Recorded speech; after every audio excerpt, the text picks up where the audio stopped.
What if life itself became programmable? Not over millions of years, but in a lab overnight?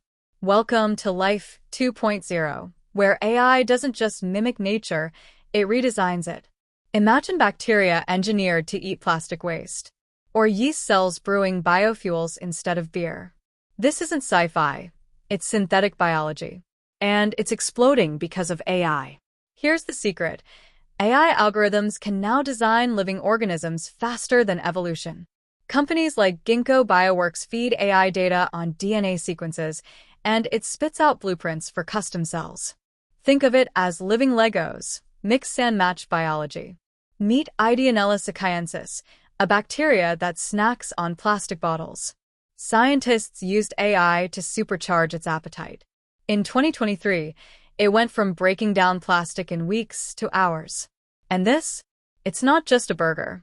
It's cow cells grown in a bioreactor, designed by AI to taste exactly like meat without the cow. Goodbye, slaughterhouses. AI-designed life isn't just solving problems, it's reimagining what life can do. But here's the catch. When you play God, things get messy. What happens if an AI-designed organism escapes the lab? Could it outcompete natural life? Or worse, evolve beyond our control? Even the DNA code itself is up for grabs. Some companies are patenting synthetic genes, turning life into intellectual property.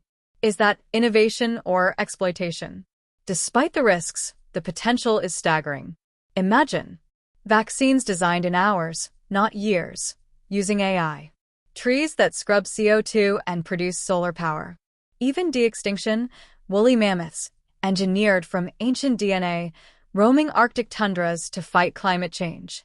Life 2.0 isn't just about redesigning organisms. It's about redefining what it means to be alive.